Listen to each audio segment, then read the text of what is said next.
उपासक, सहनशील इतना होना चाहिए, आंतरिक विकारों का पूर्ण रूप से सहन करने का स्वभाव बना लेना चाहिए। आंतरिक विकार,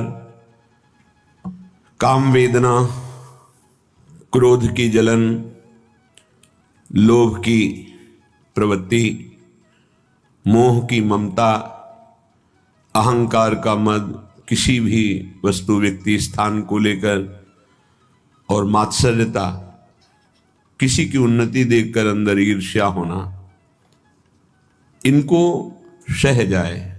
ऐसा नहीं कि उपासक के हृदय में ये स्फुरित ही नहीं होते, ये तो सिद्धों के हृदय में स्फुरित नहीं होते, लेकिन साधक के हृदय में स्फुरित होते हैं। पर वो इनको सहता है, इनके अनुसार कोई चेष्टा नहीं करता। अंदर की मार को जो सह गया वही महापुरुष कहा जाता है। जो मद को, मोह को, मदन को, तीन को परास्त करता है उसे महापुरुष कहते हैं। कोई अहंकार नहीं, कोई भी काम कामना वासना नहीं, किसी से कोई मोह ममता नहीं, सब में अपने भगवान का स्वरूप देखकर सब जीवन शो प्रीति। मद, मदन, मोह विजयी वो महापुरुष। तो विजयी होने के लिए इनको सहा जाता है, बस इसी से आप जीत जाएंगे और ये हार जाएंगे। जिसने सहने का निश्चय कर लिया वही महाभागवत। सहत सहत बाढ़े भगति, उसके हृदय में भक्ति का प्रतिपल ऐसा स्वरूप बढ़ता रहता है कि वो अन्य का चिंतन करने की वृत्ति ही खो देता है, अनन्य चिंतन में डूबा रहता है। बाहरी कोई गाली दे, मारे, तिरस्कार करके निकाल दे, सह जाओ, सह जाओ, तुम पवित्र हो जाओगे, तुम महान बन जाओगे। ये संसारी पुरुष इसे नहीं समझ पाएंगे क्योंकि अहम है। कैसे सह जाऊं?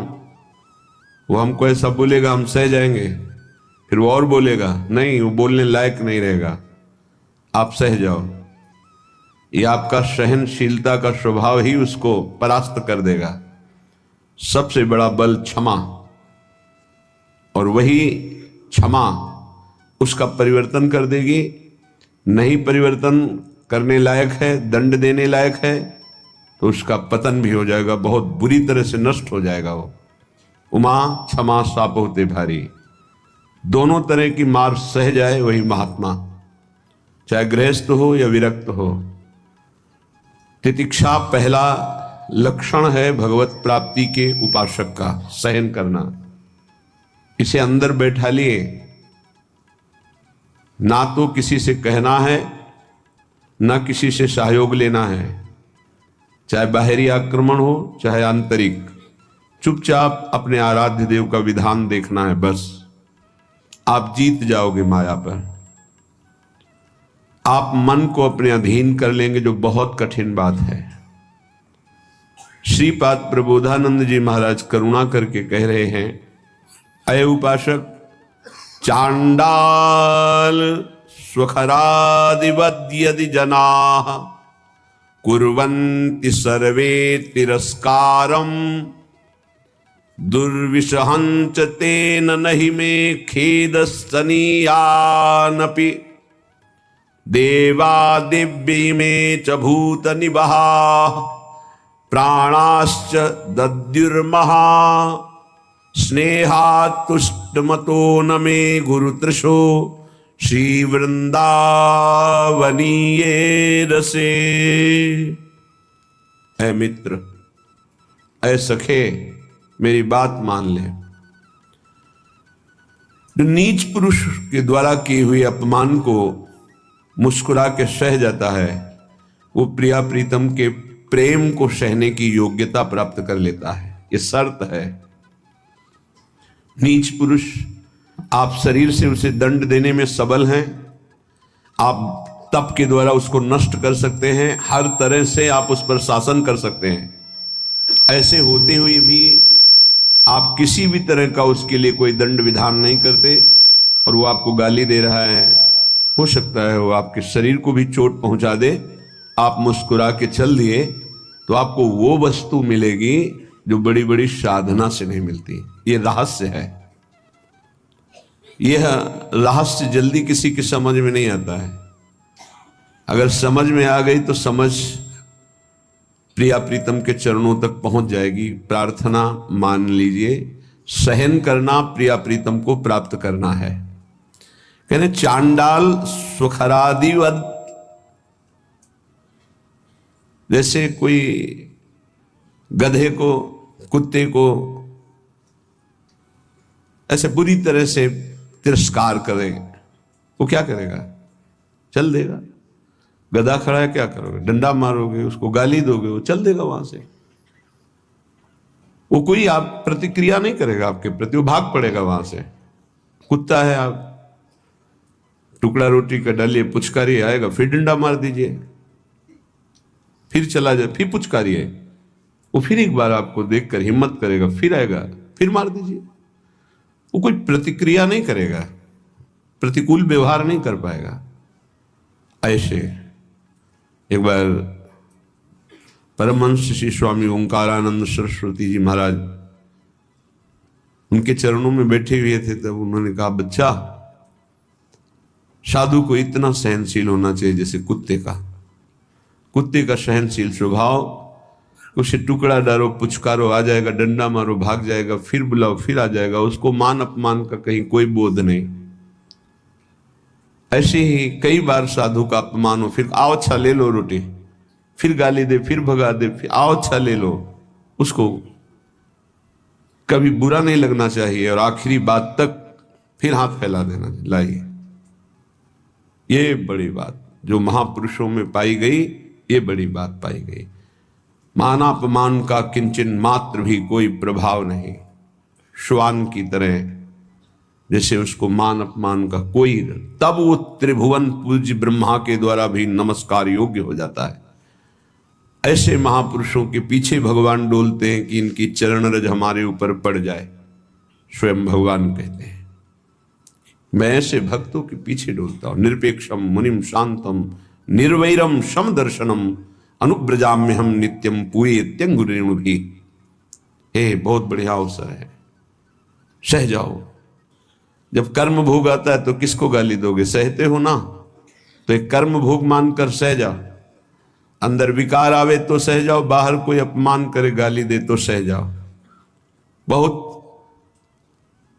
ऐसे स्थान पर पहुंच जाओगे जहां सुख ही सुख है, दुख का लेश नहीं है। और अपमान करने वाले, निंदा करने वाले वहां पहुंचाने में हमारा बड़ा सहयोग करते हैं, इसलिए कभी इनका बुरा ना सोचे। करत जे अनशहन निंदक तिन्हु पे अनुग्रह कियो। हे भगवान, इनको कभी दंड मत देना, इनकी बुद्धि शुद्ध कर दो, इनका शरीर स्वस्थ रहे। नाथ, ये तो यंत्र मात्र हैं आपके मंगल विधान कराने में, हम इनको बिल्कुल दोषी नहीं मानते। ऐसा स्वभाव भक्तों का होता है। कह रहे हैं कि नीच पुरुषों द्वारा, जैसे चांडाल आदि हैं, चांडाल कहते हैं जो चतुर्वर्ण से रहित, जो मांस मदिरा व्यभिचार हिंसा इस तरह के आचरण करता है, उसे चांडाल कहते हैं। तो कुछ भी खा सकता है। शास्त्रों में कुत्ते का मांस खाने वाला, ऐसे नाना प्रकार के कुमार्गगामी प्रवृत्तियों में जो हर्षपूर्वक चलता है उसे चांडाल कहते हैं। ऐसों के द्वारा भी यदि इस तरह से अपमान किया जाए, जैसे कुत्ते और गधे का, स्वखरादिवत यदि जना कुर्वन्ति सर्वे तिरस्कारम, यद्यपि दुर्विशहंच, सहन करना ये साधारण पुरुषों की हिम्मत नहीं है, ये केवल महात्मा की हिम्मत है, दूसरे की ताकत नहीं। महात्मा किसी वेश का यहाँ संबोधन नहीं है, यहाँ गुणों का संबोधन है। वो गृहस्थ भी हो सकता है, वो स्त्री भी हो सकता है, वो पुरुष भी हो सकता है, बालक भी हो सकता है, जवान भी हो सकता है। ये बात धैर्यपूर्वक समझनी है। भगवान कृपा करते हैं, ऐसा अवसर देते हैं कि हमारा अपमान होता है। उस समय अपनी स्थिति को नापिए कि आप क्या है। यदि उस समय भगवान का मंगल विधान मान करके आप प्रसन्न मुद्रा में हैं, जोई प्यारो करे सोई मोहि भावे, बस बात बन गई। देखना कुछ ही दिनों में आपकी भूमिका बदल जाएगी हृदय की, आपकी स्थिति अध्यात्म की ऊंचाई पर पहुंच जाएगी।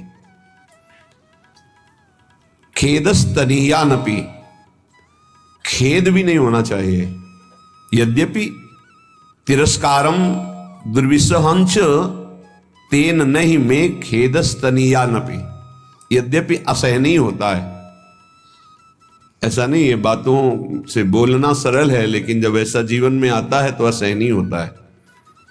और भगवत कृपा से 20 बार ऐसा आया है पूरे जीवन में, जब सामने से तिरस्कार हुआ है, अपमान हुआ है। अब गंगा किनारे भ्रमण कर रहे हैं, बहुत से ऐसे शराबी, चोर, डाकू ऐसे मिले जिन लोगों ने बस भगवान का विधान मान करके, जैसी आपकी प्रभु इच्छा। कभी कभी जब ज्यादा व्याकुलता होती तो आकाश की तरफ देखते हैं। ये आकाश भगवान का स्वरूप है, ये निर्मल है, ये निर्विकार है। ये बादल जो आप देखते हैं आकाश में नहीं है, ये तो बहुत नीचे हैं। हमें लगता है जब हवाई जहाज उड़ता होगा तो बादलों को करो, क्योंकि आकाश की सीमा नहीं, असीम है। ऐसे ही आकाश को देखने से लगता है मेरे भगवान जैसे असीम और निर्विकार हैं, कहीं भी देखो आकाश मिलेगा। ऐसे ही भगवान अपने भक्त को असीम और निर्विकार बनाना चाहते हैं, शरीर की सीमा में नहीं रखना चाहते। बड़ा बल मिलता था आकाश से। जब कभी कोई विक्षेप पड़ता तो एकांत में आकाश की तरफ देखते, मानो भगवान उपदेश देते थे आकाश के रूप में। खेदस्तनीयानपि, खेद भी नहीं होना चाहिए कि हमने कोई अपराध तो किया नहीं, ऐसा क्यों? नहीं, भगवान का विधान है, मंगलमय भगवान का ये विधान है जो हमारी हृदय की भूमिका को बढ़ा रहा है। आप कहेंगे भगवान का विधान साधकों के साथ तो जाने दो, सिद्धों के साथ वो करते हैं। बड़े बड़े सिद्धों को यही अपने ब्रज में पंडित रामकृष्ण बाबा जी महाराज, बड़े सिद्ध महापुरुष, संपूर्ण ब्रजमंडल के परम पूजनीय, ब्रजवासियों के द्वारा अत्यंत दुलार किए गए और संपूर्ण शास्त्रों के मर्मज्ञ और भावदेश में प्रवेश पाए हुए महापुरुष। कुछ धनी मानी भगत आए, ब्रजवासी और संतों का भंडारा किया, सब बांट दिया। शाम के कुछ लोग आए, सुना था धनी मानी आए थे, क्या है लाओ मुझे। बाबा ने कहा यहां तो कुछ नहीं रखा गया, सब बांट दिया। एक लाठी मारी, रक्त प्रवाह होने लगा। कुटिया में गए, देखा वास्तविक कुछ नहीं था। तो उनका अच्छा चोट लग गई, कहा कोई बात नहीं, कोई बात नहीं। अचले से बांध लिया सर। इतने सिद्ध महापुरुष, ऐसा प्रहार, रक्त स्राव होने लगा। बड़े बड़े संतों के जीवन में ऐसा देखा गया कि ऐसी घटनाएं घटती हैं, लेकिन वो गंभीर शांत भगवान का विधान मानते हैं। तो साधक को ऐसी परिस्थिति में भगवान में चित्तवृत्ति लगा लेनी चाहिए कि कोई मंगल विधान है जो हमारे पापों का शमन कर रहा है, जो हमें पवित्र कर रहा है, जो हमारी अध्यात्म की भूमिका को उठाने के लिए भगवान ने ये लीला रची है, सह जाना चाहिए। देवा देव्य इमे च भूत निवाहा प्राणाश्च दद्युर्महास स्नेहास तुष्टमतो नमे गुरुतृषो श्री वृंदावनी ये रसे। वृंदावन में जितने वास करते हैं, चाहे वो पशु पक्षी हो, वृक्षलता हो, या भगवान शिव गोपीश्वर के रूप में विराजमान, या जो भी देववृंद, व्यक्त अव्यक्त महापुरुष, मैं सबसे बहुत तृष्णाशील होकर के याचना करता हूं कि आप हमसे संतुष्ट हो जाएं और मुझे कभी किसी अपराध के कारण वृंदावन से बाहर ना निकाला जाए। ये वृंदावन का जो महायश है वो समापन की तरफ प्रार्थना कर रहे हैं। हे गोपीश्वर महादेव, हे समस्त खगमृग पशु पंछी, हे वृंदावन के व्यक्त अव्यक्त महापुरुषों, यदि मेरे से कोई अपराध बन गया हो या बन जाए तो यहां दंड दे देना, पर मुझे कभी यहां से निकालना नहीं, मुझे धाम से वंचित मत कर देना। मैं बहुत तृष्णाशील हूं। बहुत प्यास है हमारे अंदर प्रिया प्रीतम के प्रेम की, और वो केवल वृंदावन प्रेम समुद्र ही बुझा सकता है। इसलिए मुझे कभी अलग मत करना, कोई अपराध बन जाए तो मुझे यहां से निकालना मत। मेरे लिए और कोई संतोष विधान नहीं हो सकता। श्रीपाद कह रहे मुझे और कोई संतोष प्रदान नहीं कर सकता कि हमारे अंदर दिव्यता आ गई, सिद्धियां आ गई, संतुष्ट हो गया। नहीं नहीं, मुझे केवल वृंदावन चाहिए। ये तो प्रार्थना की। 2 पंक्ति में उपदेश सहनशीलता का, 2 पंक्ति में प्रार्थना, ये सबको करनी चाहिए। 2 पंक्ति अपने आचरण में उतारनी चाहिए, 2 पंक्तियों की प्रार्थना करनी चाहिए। कई बार प्रार्थना में बताया है कि ऐसी प्रार्थना करके कि मन वचन कर्म से अगर कोई अपराध बन गया हो तो हे वृंदावन धाम, हे वृंदावन धाम के व्यक्त अव्यक्त महापुरुषों, जाने अनजाने में मन वाणी शरीर से जो कोई चेष्टा आपके विपरीत हुई हो क्षमा करना, और मुझे धाम की कृपा से कभी वंचित मत होने देना। आगे उपदेश कर रहे हैं। भ्रातः समस्तान् साधनानि विहाय वृंदावनम स्वाश्रयस्व यथा तथा प्राक्तन वासनावास शरीरम वाणी हृदयम विचेष्टता। भाई भ्राता, हे भाई, मैं बहुत अनुभव करके बता रहा हूं। समस्तान साधनानि विहाय, साधनों का बल छोड़ दो। ये अहंकारी को समझ में नहीं आता। उसको लगता है कि अगर साधन का बल छोड़ दिया तो साधन में रुचि नहीं रहेगी, तो बात फिर कैसे बनेगी, फिर तो असाधन हो जाएगा। मतलब आप शरणागत नहीं हो। इष्ट का बल नहीं है, आपकी क्रियाओं का बल है। आप जिसे साधन कहते हो वो क्रिया बल है। क्रिया बल है तो कितनी भी पवित्र क्रिया हो वो मूढ़ता नहीं छूटती, और मूढ़ पुरुष कभी परम पद का अधिकारी नहीं होता। अहंकार विमूढ़ात्मा करता हमिति मन्यते, मैं ये करता हूं ऐसा भाव मूढ़ता को बनाए रखता है, और मूढ़ पुरुष कभी परम पद में आरूढ़ नहीं होता। तो क्या करे, साधन छोड़ दे? नहीं, साधन छोड़ने की बात नहीं कह रहे, साधन का आश्रय छोड़ने की बात कह। आश्रय भरोसा लाडली का, और उन्हीं की कृपा से साधन चल रहा है। सर्वेषु साधन वरेषु चिरम निराशा, हरिवंश महाप्रभु कहते हैं। सोई यहां श्रीपाद प्रभु, जो वृंदावन रस को समझा उसको ये अनुभव हुआ कि भरोसा केवल लाडली का। आज हमारी बुद्धि साधन में लगी, कल असाधन कर बैठे तो सब साधन चौपट हो जाए, ऐसे ऐसे असाधन हो जाते हैं। भरोसा गोरे चरणारविंद का, मेरे बल श्री वृंदावन रानी, जाहि निरंतर मोहन सेवत बन विनोद सुखदानी, मेरे बल श्री वृंदावन रानी। जिनकी चरण कृपाते पाई कुंज केली रससानी, जो संभाव्यो विरंचि नारद शिव स्वयं भुआ देर नया, वो चरणारविंद सेवन करने का अधिकार मिल गया। जिनकी कृपा कोर मात्र से, कोई साधन बल नहीं, जिनकी चरण कृपा ते पाई कुंज केली रससानी। अब तो मन वचन कर्म से मैं बिक गई अपनी स्वामिनी के हाथ, जैसे रूप लाल हित हाथ बिकानी, निधि पाई मनमानी, मेरे बल श्री वृंदावन रानी। भ्रातः समस्तान्य साधनानि विहाय वृंदावनम स्वाश्रयस्व। क्यों ऐसा क्यों? क्योंकि किसी दिन गलबैया दी हुई युगल सरकार आएंगे और आपको निहाल कर देंगे। पड़े रहो दरवाजे पर।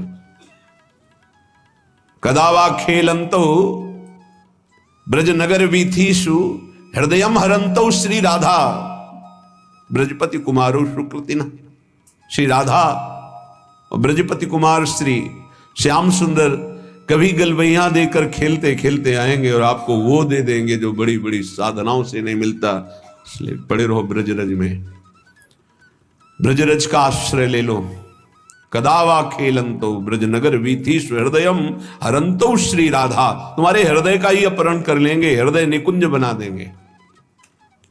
इसलिए भ्राता समस्तान्न साधनानि विहाय वृंदावनम स्वाश्रयस्व, दृढ़ता पूर्वक वृंदावन का आश्रय ले लो। यहां वास की बात नहीं, आश्रय की कहे। कोई भी आश्रय ले सकता है, दूर रहकर भी आश्रय ले सकता है।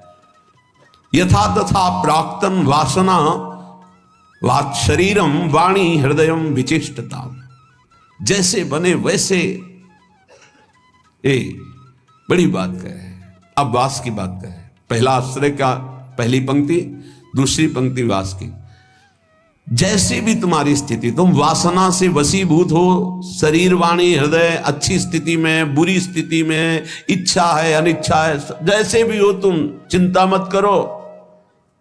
तुम केवल आजीवन वृंदावन वास कर लो। एक में आश्रय कहा पहली पंक्ति में, और दूसरी में वास की बात। यथा तथा शब्द, जैसे हो, भोगी हो, योगी हो, वासना हो, उपासना हो, अच्छी स्थिति है, बुरी स्थिति है, छोड़ो तुम। जैसे हो आजीवन वृंदावन वास कर लो। वाणी हृदय शरीर जैसी स्थिति में है, तुम्हें निश्चित भगवत प्राप्ति होगी वृंदावन वास मात्र से। ये श्रीपाद श्री ध्रुवदास जी, वृंदावन दास जी, महाप्रभु हरिवंश चंद्र जी, बड़े बड़े महापुरुषों ने वृंदावन की महिमा को ऐसा देखा है। तादृक् कामो भवतु भगवन् येन कस्यांचिदेणी दृश्यासक्तोऽप्यः न बहिर्यामि वृन्दाटवीतः। तादृग्दम्भोच्युदयतु तथा अहंकृतिश्चापि मे स्यात् येनाप्यस्मिन् रसमय वने रोचये नित्यवासम्। हे मृगनयनी श्री किशोरी जी, मुझे अपने जनों का संग करा के कोई काम दिलवा दो। तादृक् कामो भवतु भगवन् येन कस्यांचिदेनी, कोई भी काम, सोनी लगाऊंगा, पूछा लगाऊंगा, जूठे पात्र मार्जन करूंगा, जो भी आप कोई सेवा दिला दीजिए। यहां सेवा शब्द को बहुत सरल शब्दों में कहा। तादृक् कामो भवतु, कोई काम दिलवा दीजिए। काम जैसे टहल करने वाले, सेवा करने वाले कि आप काम वाली आती है, काम वाले आते हैं, ऐसा बहुत अपने को हे भाव से लेकर के कोई मुझे अपने धामवासी का काम दिलवा दीजिए। धामवासी की किसी की सेवा बन जाए, मैं उनका सेवक बन करके रहूं, ऐसा। हे मृगनयनी, उस काम का फल क्या होगा मैं जानता हूं। उस आपके वृंदावनवासी की सेवा का फल यह होगा कि आप हम पे रीझ जाएंगे और आपके चरण कमलों का सानिध्य मिल जाएगा। स्वामिनी, मैं केवल आपको रिझाना चाहता हूं, आपको बस। वो मुझे पता नहीं कि आप कैसे रिझती हो। मैं अन्यत्र कहीं ना मन लगाना चाहता हूं, ना जाना चाहता हूं, ना कुछ पाना चाहता हूं। ध्यान दीजिए, ना अन्यत्र कहीं मन लगाना चाहता हूं, ना जाना चाहता हूं, ना पाना चाहता हूं। यद्यपि मैं दम्भी हूं। दम्भी इसलिए हो सकता है कि मैं जो कह रहा हूं पूरा सत्य ना हो, जो कहा जाता है वो सत्य होना चाहिए, नहीं तो दम्भ होता है। तो हो सकता है प्रियाजू, मैं जो कह रहा हूं कि मैं मन से, वचन से, कर्म से केवल आपको पाना चाहता हूं, तो हो सकता है कोई और भी इच्छाएं हो, तो मैं दम्भी भी हो सकता हूं, अहंकारी भी हो सकता हूं। पर दम्भी और अहंकारी भी होकर के मैं केवल आपके ही चरणों की दास्ता चाहता हूं। मुझे कभी किसी और में रुचि ना हो। हे मेरे लाडली लाल, हे मृगनयनी किशोरी जू, हम पर कृपा कर दो। वरम वृंदारण्ये हरि हरि करे खर पर भृतो भ्रमामो भैक्षार्थ स्वपच गृह बीथी सुदिन सहा तथापि प्राचीनै परम सुकृतैरत्र मिलितं नने व्यामोऽन्यत्र क्वचिदपि कथंचिद् वपुरिदम्। वरम वृंदारण्य हरि हरि, हे हरि हे हरि, बड़े आर्त भाव से पुकार रहे हैं, हे हरि कृपा कर दो। क्या मैं वृंदावन वास करूं और हाथ में रज का पात्र लेकर के भिक्षा मांगूं और वृंदावन के स्वपच तक की भिक्षा जूठन मांग करके उदर पूर्ति करूं, राधा राधा राधा ऐसा गाता रहूं।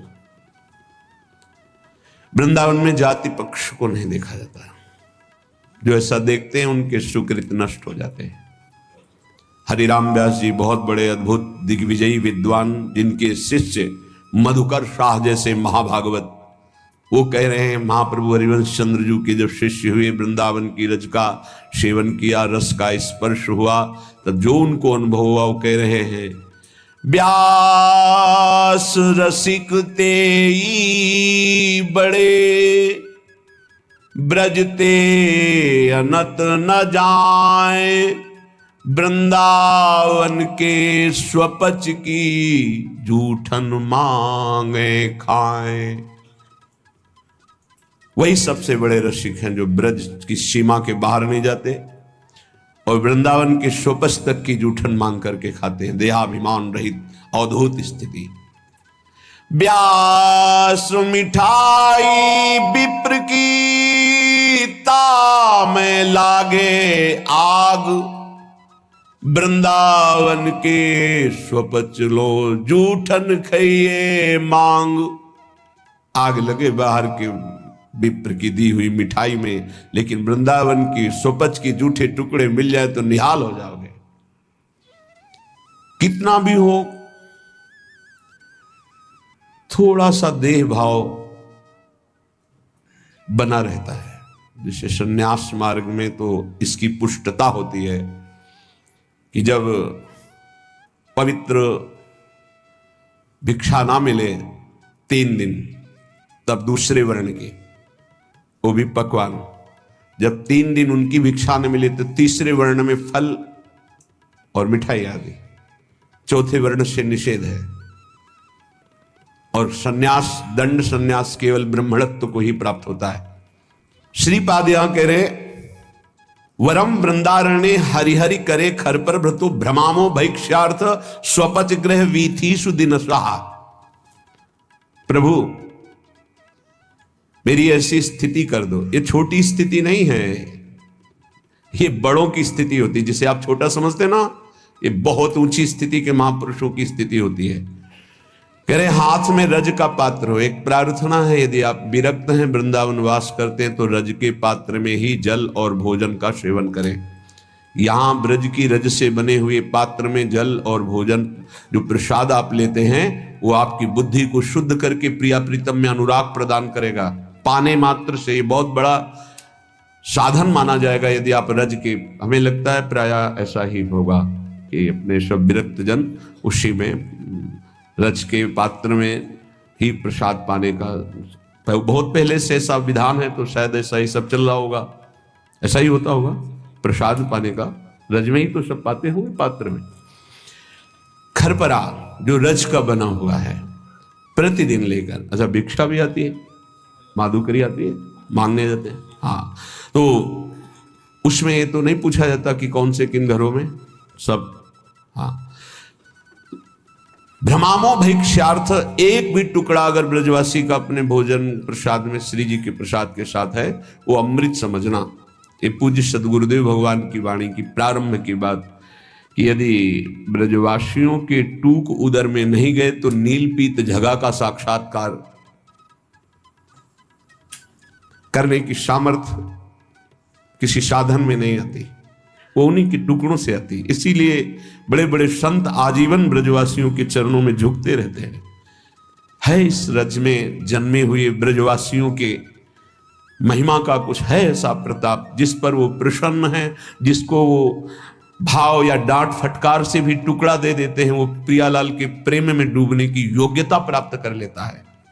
व्यवहार नहीं रखना, अपराध बन जाएगा, क्योंकि इनके व्यवहार को केवल नंद नंदन ही झेल सकते हैं, दूसरे नहीं। इनके व्यवहार को ना देखना, इनके व्यवहार को क्षमता नहीं कि तुम देख पाओ। इनके व्यवहार को देखकर तुम्हारा दोष दर्शन हो जाएगा। इसीलिए महाप्रभु चैतन्य देव जब यहाँ किसी को भेजते थे तब कहते थे ब्रजवासियों पर निर्दोष दृष्टि रखना। वो उसी हाथ से अपने बालक को शौचा रही है और बिना प्रक्षालन के रोटी दे रही है तो भी दोष दर्शन मत करना।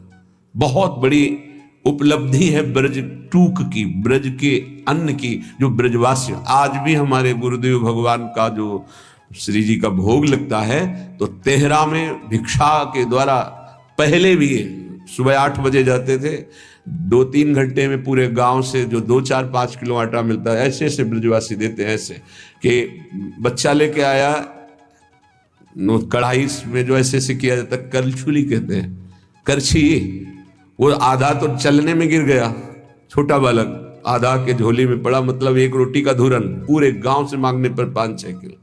वो जितने दिन चला फिर वैसे, वो तब जाकर के उस वस्तु की अनुभूति होती है।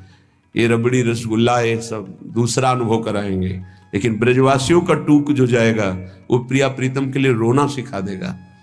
वो क्यों रो रहे हैं उसका कुछ पता ही नहीं है, कोई चाह, कोई मांग, कुछ, कोई दर्द, कोई परेशानी, कुछ नहीं जानते हो। आगे लिख रहे हैं, वो महान सुकृति होता है, वो महान होता है। ये जो व्रती है ना, ब्रजवासियों के दरवाजे पर खड़े होकर उनका टूक मिला और वो जब हृदय में जाता है तो पापों का नाश करके महान सुकृत उदय करता है। कौन सा सुकृत? वो कदावा खेलंतो ब्रजनगर वीथी स्वहृदयम हरंतो श्री राधा ब्रजपति कुमारो सुकृति नहा। श्री हरिवंश प्रसिद्ध धर्म समुझय न अलप तप, समझो श्री हरिवंश कृपा सेवो धर्मिन जप।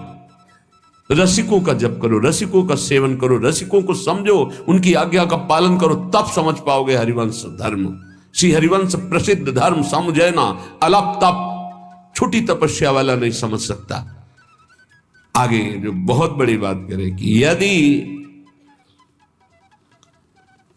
मुझे प्रारब्धानुसार कोई बहुत बड़ा ब्रह्मा का पद या ऐसा वैभव मिले और कहा जाए कि धाम छोड़ दो, ये वैभव स्वीकार करो, तो ऐसा मैं स्वीकार नहीं कर सकता।